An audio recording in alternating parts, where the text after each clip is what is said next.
Era tarde da noite quando, na rua do cemitério, encontrei aquele homem de fisionomia estranha e comportamento esquisito. Ele andava cambaleando de um lado para o outro. Não sei o que estava acontecendo. À primeira vista, pensei que estivesse bêbado, mas ao me ver, ele gritou: "Corra o mais rápido que puder e se esconda!"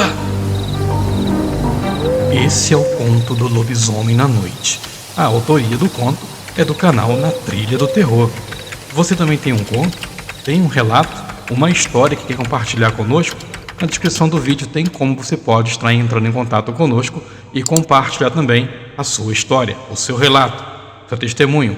Me diz aí, de qual parte do Brasil ou do mundo que você assiste nossos vídeos ou ouve nossos podcasts? Comenta aqui nos seus comentários, tá certo? Não se esqueça de se inscrever no canal, deixar o seu like, seu joinha, seu gostei e, claro, compartilhar esse conteúdo com um amigo ou com uma amiga, ajudando assim o nosso pequeno canal a crescer. Dito isto, vamos para mais um podcast aqui no meu e no seu nosso canal, Na Trilha do Terror. Vem comigo.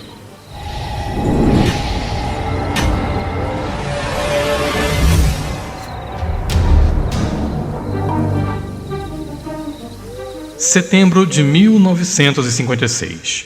Hoje, a cidade que vivo é um pouco maior do que há 70 anos atrás. Meu nome é Jacinto.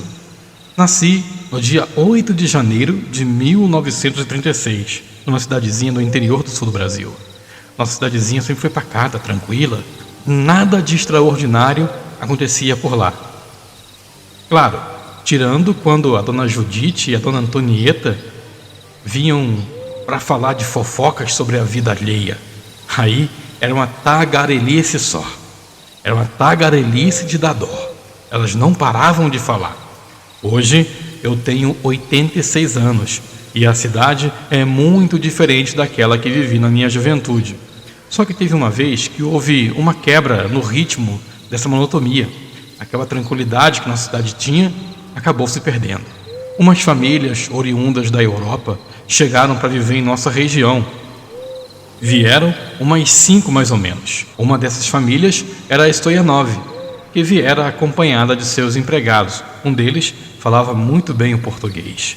Todavia, todos nós achávamos aquelas pessoas estranhas demais, falavam pouco conosco, não eram muito de conversar e pouco se interessavam em se socializar. Entendemos que poderia ser uma questão de tempo, poderia ser questões culturais e deixamos eles viverem em paz. O Ulisses, que era um dos empregados da família Stoyanov, era responsável por ensinar corretamente a eles o nosso idioma. E ele fez com destreza. Em pouco tempo, aquelas pessoas já conseguiam se comunicar com a gente para solicitar ao menos o necessário. Cindy era uma das filhas mais velhas dos Stoyanov. Eu e ela nos tornamos amigos e, por termos uma relação mais próxima, pude ajudá-la a acelerar o aprendizado em português. E foi aí que ela me contou uma história e o porquê que as famílias saíram de seu país. Cindy contou que coisas estranhas começaram a acontecer no vilarejo que moravam.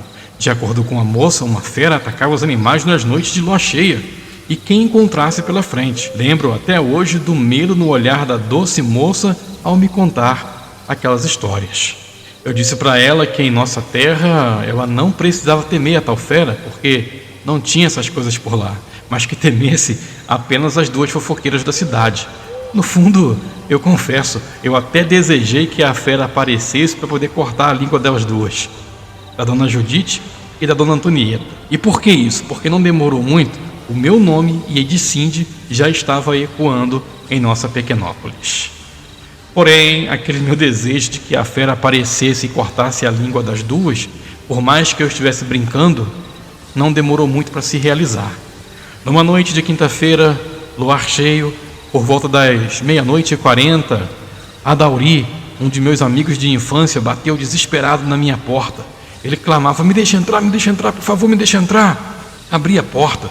Os meus pais, enfurecidos, chamou a atenção dele, mas ele estava tão apavorado que quase não podia falar direito. O acalmamos e ele relatou o que tinha visto, gaguejando, mas falou: E eu vi uma coisa muito que horrorosa na rua do bosque. Eu vi que aquele bicho, aquela coisa horrorosa, ele me olhou e acho que só não correu atrás de mim porque estava despedaçando um dos touros do seu Gumercindo Kraus. Após essa fala de Adauri, outras pessoas também começaram a relatar avistamentos e aparições estranhas da criatura. De imediato me lembrei das histórias que Cindy me contou e pensei, teria a criatura acompanhado uma das famílias? Tudo em nossa cidadezinha mudou. As fofoqueiras de plantão não demoraram muito e começaram a atribuir culpa às famílias recém-chegadas. 2 das famílias ficaram com medo das histórias e foram embora. Permaneceram os Stoyanov, os Clarkson e os Taubatas. O curioso é que todas as famílias tinham um empregado esquisito. O da família de Cindy era o estranho chamado Ulisses.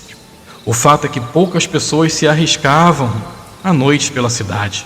Porém, num vale próximo à nossa vizinhança, um povo de lá realizou uma quermesse, uma festa, e convidou-nos para ir até lá. Alguns de nós fomos e ficamos lá nos divertindo. Esquecemos que aquela noite de sexta-feira era a noite de lua cheia. Eu e Cindy dançamos quase que a festa inteira, mas próximo das 22 horas, a festa acabou. Muita gente resolveu dormir por lá. Montei no meu cavalo e, junto com Cindy, viemos embora. O céu estava nublado, mas por volta das 11 horas da noite, como um passe de mágica, o céu abriu e por meio das árvores podemos ver aquela lua enorme e brilhante. Só aí que demos conta que era lua cheia. Decidimos que era tarde demais para voltar. A gente já tinha andado demais. Então assim nós continuamos.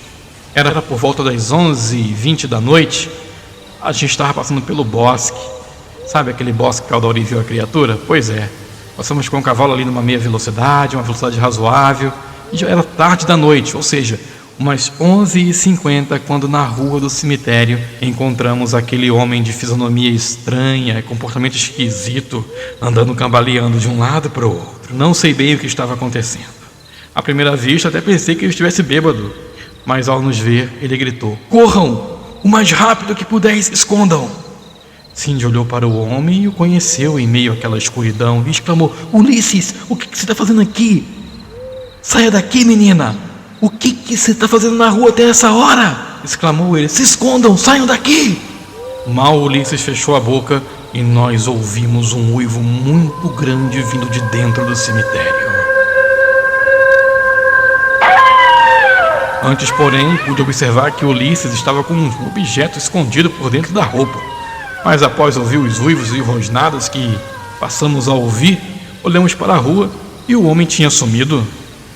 Nossos cavalos relincharam e ficaram apavorados. Cindy e eu decidimos sair a galope dali.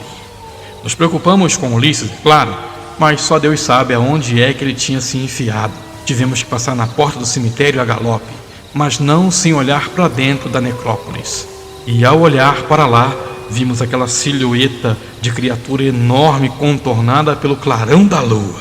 Não demorou muito e ouvimos os passos rápidos dos cavalos sendo confundidos com outros sons de patas ligeiras. Sim, era a besta que estava atrás de nós.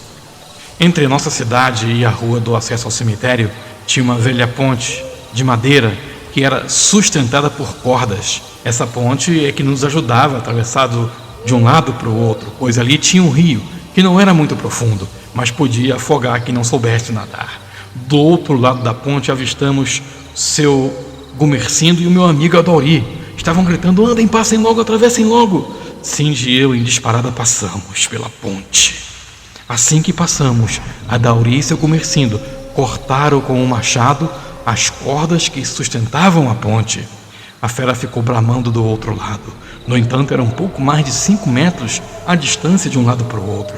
A fera tomou distância e saltou sobre o rio. Nós ficamos apavorados. Nós viramos para começar a correr de novo, mas ouvimos som de tiros e o barulho de algo pesado caindo sobre as águas do rio. Seu Gumercindo disse que engatilhou a espingarda de 2 canos, mas não chegou a atirar. Adauri, com o revólver de seu Gumercindo, disse que também não foi ele quem atirou. Olhamos para o outro lado do rio e vimos Ulisses com um revólver prateado na mão. A criatura caiu no rio. Ao amanhecer do dia, a cidade inteira foi procurar, mas nada foi encontrado. Perguntei ao Ulisses se ele sabia de alguma coisa, o que era ou quem era aquela criatura. Ele não soube dizer. Nós procuramos até o fim da tarde, mas não achamos nada. Nada que remetesse ao lobisomem na noite que vimos. Com o tempo, as famílias, com medo da criatura voltar, foram embora da nossa pacata cidade. Tudo voltou ao normal. Mas até hoje eu me pergunto, quem será que era aquele bicho? E aí, curtiu o conto? Você também tem um conto para enviar pra gente? Se sim, na descrição do vídeo tem como você pode entrar em contato conosco. Não se esqueça de deixar o seu like, seu joinha, seu gostei e dizer de qual parte do Brasil e do mundo você assistiu esse podcast, viu esse vídeo, ouviu esse podcast. Tá certo? Tá tudo bem com você, né? Espero que sim. Um abraço pra ti e eu te espero aqui num próximo episódio no meu e no seu canal, Na Trilha do Terror. Até a próxima.